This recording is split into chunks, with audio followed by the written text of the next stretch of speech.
twongere tubasuhuze bakunzi ubutumwa bwiza abakunda gusobanukirwa n'umugambi w'Imana yari ifitiye ku muntu, kandi tubashimire mwese kuba mwarakurikiye.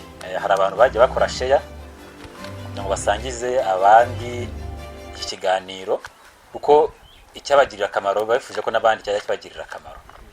Uyu munsi rero n'ubundi turakomeje, kandi n'ubundi icyo tuvuga ni kimwe, niwe gusa. Ubu ngubu rero turimo neza, kuko noneho ntabwo tukivuga bya bintu by'inkuru mbi, noneho turi kuvuga inkuru nziza. Turavuga ubutumwa bwiza, turerekana ukuntu ari we gusa. Ushize ubwo turi kumwe twavuze ku kuntu ibintu abantu babihanuye, bakabihanura ngo babishimikiriye, babishyizemo imbaraga, ku buryo ababyumvaga icyo gihe hari ukuntu wumvaga bakomerejeho, ukumva noneho hagiye ahandi hantu abivuze nk'aho biri kuba uwo mwanya bireba. Rero n'ubundi turakomeza tubivugeho. Twabonye ko bahanuye ibyaho gakiza, twasomye ibyanditswe byinshi. N'uyu munsi turakomeza tubivugeho byinshi cyane, dusoma muri Bibiliya, kandi ndizera ko n'ubundi turi buke kumenya. Ngira ngo rero icyanditswe ngiye gusoma, igihe cya cyanditswe twasomye cyo mu Rwanda rwa Petero, ntabwo nahise numvise nahita nyivaho, kuko ngiye nakibonyemo ibintu byinshi. Urwandiko rwa Petero igice cya mbere umurongo wa 10. Abahanuzi bahanuye ibyako gakiza, barondora n'iby'ubuntu mwari mugiye kuzahabwa babishimikiriye.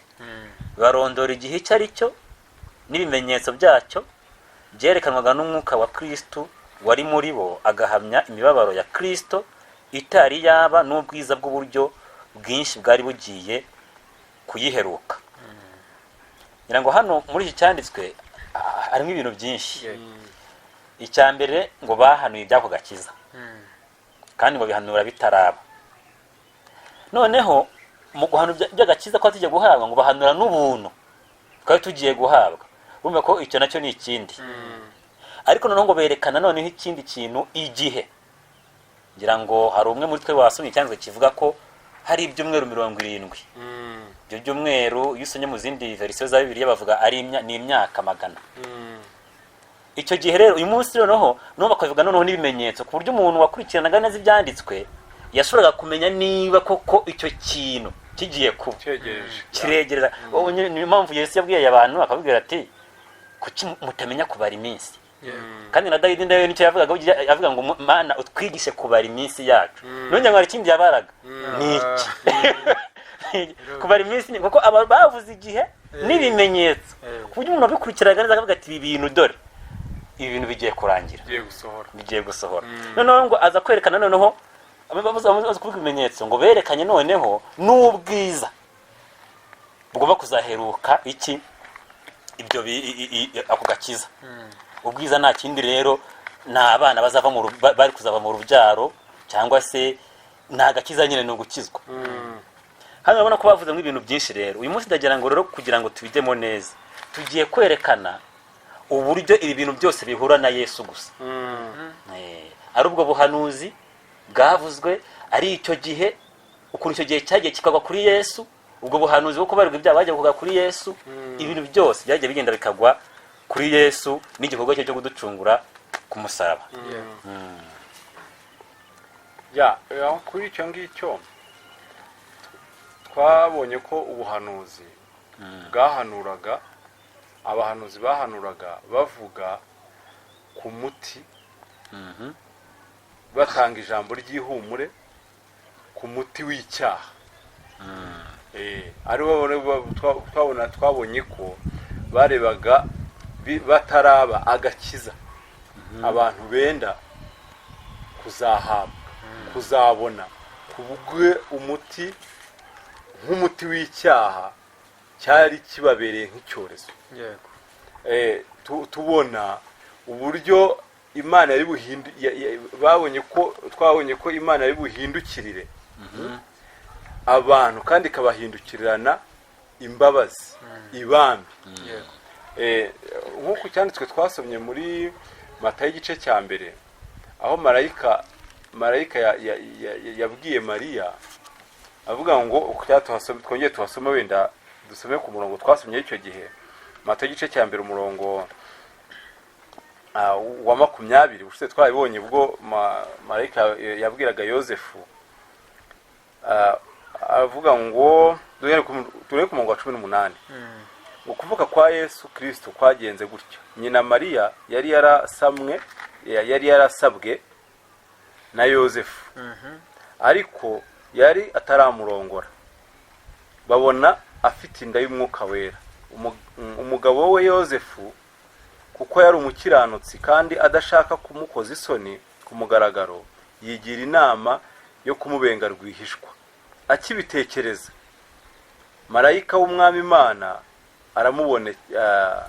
aramubonekera mu nzozi ati, Yosefu mwene Dawidi, witinya kurongora umugeni wawe Mariya, kuko imbuto imurimo ari iy'umwuka wera. Uzabyara umuhungu, uzamwite Yesu, kuko ari we uzakiza abantu be ibyaha byabo. Nk'uko twabibonye uko ibihe byagendaga byegera, ahangaha twari tugeze aho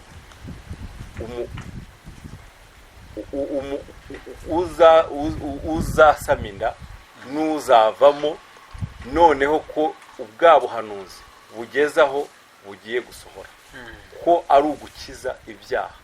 Kandi ikibazo cyari gihari ni ibyaha byari bikeneye umuti, ni ibyaha byari bikeneye gukira. Turaza kubona muri Yohana igice cya mbere dusome ku murongo wa 29. ubwo Yohana yari abonye Yesu, yahise agaragaza ko bimwe abahanuzi bahanuraga noneho bisohoye. Icyo ari cyo gihe ubushize twabonye ko amategeko n'ibyahanuwe byabayeho kugeza ku gihe cya Yohana. Kuki byabayeho kugeza ku gihe cya Yohana? Nuko ariho uwo muti wabonetse muri icyo gihe. Yohana igice cya 29 handitswe ngo bukeye bwaho abona Yesu aza ahari, aravuga ati, nguyu umwana w'intama w'Imana ukuraho ibyaha by'abari mu isi. Mu zindi verisiyo no mu zindi ndimi hano bavuga ukuraho icyaha cy'abari mu isi. Kandi twabonye ko virusi yari iri mu bantu ari icyaha. Aha wenda abasobanuye Bibiliya dufite ijambo ry'Imana, wenda n'abadukurikiye baza kura mu zindi ndimi, zaba Igifaransa, zaba Icyongereza, zaba n'izindi ndimi yose ubasha kuzimenya, cyangwa se Igiswahili, barabona ko Yohana yavuze ngo nguyu umwana w'intama w'Imana. Kumwita umwana w'intama byonyine hari icyo byari bivuze mu buhanuzi twagiye tubona. ngira ngo aho ngaho baza kugira ngo babashe gusobanukirwa icyaha n'ibyaha. Buriya nabyo bishobora kubavanga bikabacanga, kibazo aho ko mwavuze ko mpuzamahanga bakoresheje icyaha, hano bagakoresha ibyaha, ubwo biri gutandukanira hehe? Ugasanga babigizemo urujijo. Icyaha ni imbuto ya kamere, ariyo ivamo ibyaha ibyo byose dukora. Niyo ngo Yesu ntabwo ari kuza gukuraho ibyaha, ahubwo yagombye guciraho icyaha cya kamere, kubera ko aricyo gituma dukora ibi byose nyine dukora ibyaha. Mu ntangiriro twabibonye ubwo twabonaga icyaha cyaje mu isi gite, twabonye ko bitaje ari byinshi, ahubwo haje cya kindi kimwe, ahubwo haza kuvaho imbuto.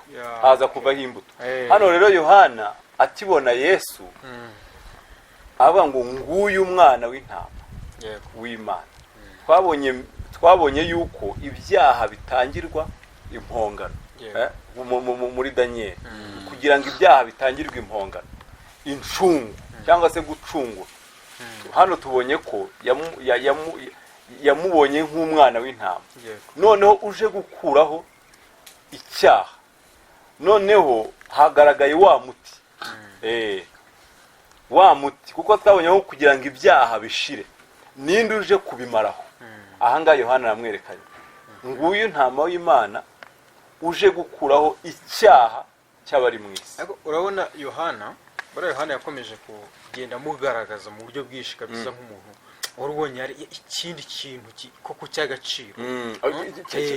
bivuga ngo umwe wahanuwe wa muti kagakiza noneho karabonetse. urabona yamugaragaje mu gice cya mbere umurongo wa 29 wagera no mu murongo wa 35 ubundi akamugaragaza 35 35 36 aravuga ngo bukeye bwaho Yohana yongera guhagarara n'abigishwa be babiri yitegereza Yesu agenda aravuga ati nguyu umwana w'intama w'Imana.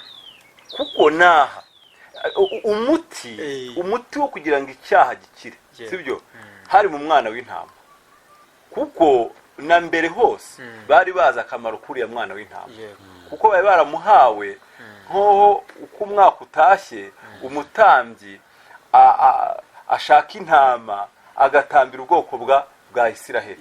yari igishushanyo gishushanya uyu nuvuga ngo rero noneho yarabonetse nta kindi Yohana yari buvuge uko yamubonye avuga ati nguyu umwana w'intama, nguyu umwe abahanuzi bahanuye, nguyu uzamaraho ibyaha.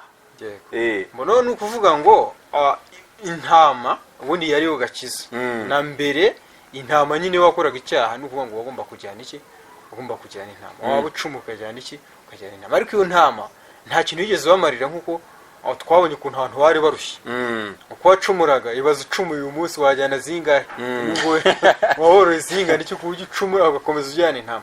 rero ibyo bintu bitari bishimishije abantu, byari biteje abantu ikibazo. niyo mpamvu Imana yaje ibahihumura avuga ati ibyo byose mukora wapi, ngiye kubashyiraho none igitambo, ngiye kubashyira mbazaniye agakiza, ni intama yanjye ubwanjye ngiye kwizanira, apana izo mwatambaga zidashira, none ngiye kuba intama y'iteka. ngo nta gakiza kite iyi ntama ngiye kubatambira ni iteka ryose. ngira ngo niyo mpamvu Yohana ahangaha kabisa yakomeje kugenda ashimangira, kubera iki yari amaze kubona agaciro k'iyo ntama ikirengeje izindi.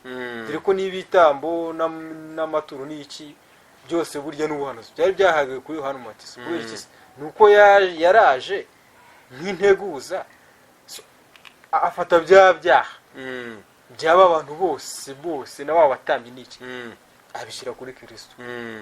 nuwo ngo uwo Kristo rero yarabishyizeho nuwo agomba kubarutsa n'iki agakiza, ngo nta nundi kabonerwamo. aho Tadeyo nuko ubaye nk'uwihuta sivuze nyine uburyo ubivuze pana kumera nk'uwihuta, ubivuze muri rusange. ariko Yohana yari umutambyi, kandi igikorwa cyakorwaga ku ntama cyakorwaga n'umutambyi. niyo wabaga wajyanye intama yaba ari iyawe, ntabwo ubwawe wabasha kwaturira ibyaha byawe ku ntama, ntabwo ubasha wari ubufite. ariko Yohana mwene Zakariya yari umutambyi, kandi uzi ko ubutuzi uburyo ubutambyi bwagendaga buhererekana.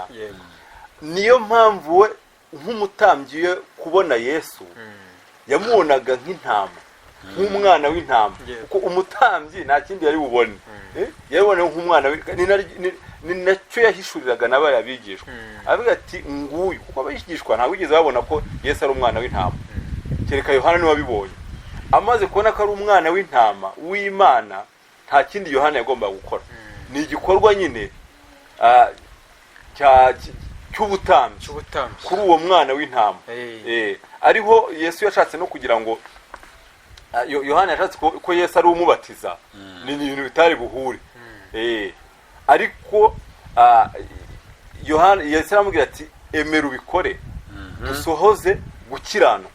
kuko gukiranuka kwari uko ibyaha bibonerwa impongano, kandi nta yindi mpongano, kandi ibyaha bigahagarara, yego bigashira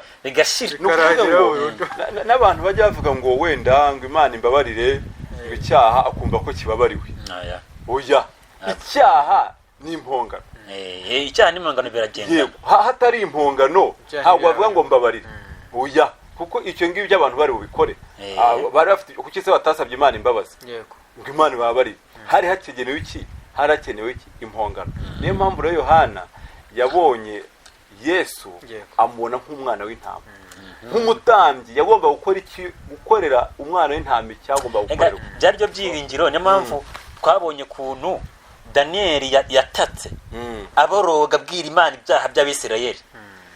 amubwira ibyaha mu gice cya 9 ayibwira ibyaha. none Imana rero ntabwo umubwiye ati genda babwire basaba imbabazi bafata amasengesho wenda y'iminsi 40 n'ubundi bajya basaba imbabazi buri munsi bature noneho birangire, kuko ho ntabwo aho Imana yo yari ifite umugambi amubwira ati noneho sasa oye we humura ibyumweru 70 bitegekeye ubwoko bwawe n'umurwa wera kugira ngo ibyaha bishire. n'ubwira ati we humura biriya bifite igihe cyabyo biriya bizashira yikuriza rwose biriya mu byumweru 70 niryo tegeko njye ntanze ngo iyo bidasohora mu byumweru 70 Imana yo kuba iyinyabinyoma kandi ntibyari bushoboka. impamvu buriho hanahavuga ngo ubwo twemeye by'abantu bahamya iby'Imana bahamya birabiruta. niyo mpamvu no kubabwira ngo ntiyazimana babwira ngo noneho bategeke basaba imbabazi ibyaha bibaveho ntabwo byari bushoboke kuko amaraso atamenetse tubona ko ntawe kubabarirwa ibyaha hagombaga kuboneka amaraso. noneho niyo mpamvu ngira ngo ijambo ry'Imana tuvuga ngo mu babayeho ngo ntawe uruta Yohana mu batambyi bose babaye, kuko bo batambye bo bakoreye igikorwa cy'ubutambyi ku ntama zino z'inyamaswa, ariko we niwe wagiriwe nawe ubuntu bwo kubona umwana w'intama w'Imana. urabona ukuntu abahanuzi mu by'ukuri bagiye bavuga intama bagaragaza iyo ntama izaza n'iki. ariko dusoma muri Yesaya ibice 53 twabonye washembaguye wacumitiye ibyaha byacu kugira ngo dukiranuke, arabireba mu gihe kizaza. noneho Petero we arabigaragazaho nk'ibintu byamaze kuba. urumva bari umwe yarabirebaga ariko undi arabivuga byaramaze kuba. ubusomye Petero wa mbere ibice 2 umurongo wa 24 no 25 haravuga ngo ubwo yikoreye ibyaha byacu mu mubiri we abambanwa ku giti kugira ngo dupfe ku byaha duhere ko tube ku gukiranuka. imibyimba ye niyo yabakijije. reka tugarukira ahangaha ngo imibyimba ye niyo yagize gute niyo yadukije. mu yandi magambo amaraso niyo yadukijije. nk'uko intama za kera zavaga amaraso bazaga bakazibaga bakazigira gute ya maraso bakayasiga ku nkomanizo n'ibindi byose hanyuma abantu bakababarirwa. rero uyu nawe yaraje arapfa ariko yapfuye kugira ngo natwe duhere ko tugire gute dukirana. uvuze ibyo bintu nyibutsa ahantu twahereye mbere tuvuga ukuntu Adamu akimara kugira amahitamo mabi abantu bahise bacibwaho iteka. urumva abantu batangiye kubaho ubuzima bw'icyaha. none ngo kubw'uyu hagiye kubonekaho ko abantu babaho ku gukiranuka. ni bya bindi n'ubundi Daniel yahanuye kugira ngo haze gukiranuka kwiteka atari ugukiranuka ubukiranutse none ejo ukongera n'ubukira. oya apana gukiranuka mu gitondo nimugoroba wakwireba ugasanga ibintu byakomeye ugasakuza kwiteka. urabona urebye Adamu bamaze nawe gukora icyaha bamaze gucumura ubwo basanga bambaye gusa hatangiye kujya kwishakira iby'imitini bakambara bikuma bagashyiraho ibindi. niyo ngo urumva bari kuzahora mu ntambara yo kwitwikira. ariko Imana kubera ko ari umutuzi w'imbabazi na ryabambe twabonye yabazaniye umwambaro. niyo ngo uwo mwambaro yabambitse ntabwo wongeye kurwana no kujya kwishakira indi myambaro. urumva nk'uko Jean Pierre yatangiye abivuga hari umuti wahanurwaga. noneho hano tubonye igihe cyawo gisohoye aho igitambo cy'imbabazi aho ya ncungu Yohana yayigaragaje hariya avuga ati ahubwo icyari gikurikiyeho ni uko ibibera ku ntama byaberaga kuri cya gishushanyo byaberaga kuri cya gishushanyo noneho bije kubera ku mwana w'intama w'Imana kugira ngo ibyaha bikurweho ibicumuro bibonerwe bicibwe gukiranirwa kubonerwe impongano. noneho bije kubera ku cyo ibya mbere byashushanyaga. urumva no kuvuga ngo ubundi ako niko gakiza nyirizina. agakiza ni ugutangirwa impongano. agakiza ni ukubabarirwa ibyaha. mbere barikizaga kubera ko nyine babikoraga bivuye muri bo ubwabo, ariko noneho haboneka agakiza. Ako gakiza rero ni ukubabarirwa ibyaha binyuze muri ndetse binyuze muri ya ntama tumaze kubona, ariko ni ya ntama y'iteka ryose.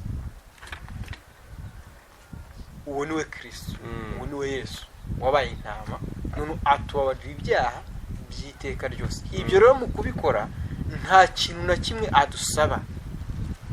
Ntabwo yaje ngo atubwire ngo muzagira gutya na gutya, kubera ko impamvu yaje nuko n'undi tutari dushoboye, ibintu byari byaratunaniye, duhora mu ntambara, ntaho muri dufite ryo kuzabona ibyiringiro. Ariko no Imana imwohereza kugira ngo none tubonye ihumure, mwituze mwebwe ibyo mwarwanaga nabyo mubishyire hasi, dore ngisha igitabo. Urumva hari ikintu kirenze iryo humure koko? Numva bivuze neza, kuko hari naho ibyanditswe bivuga ko ngo Imana amwohereje mu gihe gikwiye. Yego. Ubundi gihe gikwiye icyo ashaka kuvuga muri ibi byanditswe ni uko cyari igihe bimaze kugaragara neza. Yego. Ko abantu bananiwe, ibitambo byarananiwe, Abalewi bamwe namwe bari barataye n'ubuturo bwera barigendeye, ibintu nyine byarabaye. Imana yaramaze kugaragaza ko ibintu byose byananiwe. No mu gihe gikwiye rero ngo Imana yahereza umwana wayo ngo kugira ngo acungure abari bameze gutyo twebwe nyine b'abanyantege nkeya. Ngira ngo rero reka dushimire abari badukurikiye, kandi tubabwire ko n'ubundi ntabwo twabisoza kuko muri iki kiganiro twabonye ibintu byinshi, ariko tuzakomeza tubigaruko ibi bintu byitwa agakiza, ubuntu, igihe, ibimenyetso n'ubwiza bwaherutse imibabaro ya Kristo. Ibi bintu ni ibintu by'ingenzi. Ubundi uvuze agakiza ahita yikubitaho ikintu bita ubuntu, nk'uko hano Petero abivuze ati abahanuzi bahanuye ibyako gakiza ngo barondora iby'ubuntu mwari mugiye kuzahabwa. Nushobora kuvuga agakiza urumva n'ubuntu ngo usigaze ubuntu, urumva kubera ko ni ibintu biherekeranye bifatanye gutya bigenda biherekeranye. Impamvu abantu iyo babasha kwikiza baba barikishije. Urumva rero kuba barabonye umuti, kandi uwo muti bawubonye nta kiguzi kindi batanze, ahubwo Imana ibarebye nk'uko abantu bazagiye babihanura bavuga ati hari ihumure y'uko Imana izabahindukirira. Kuko kubahindukirira rero niyo yabahindukiranye imbabazi zabo zayo n'agakiza kayo, ndetse ari nabwo buntu bwayo. Reka dushimire abadukurikiye, kandi turarikira ikiganiro cy'ubutaha. Imana ikomeze kubaha umugisha.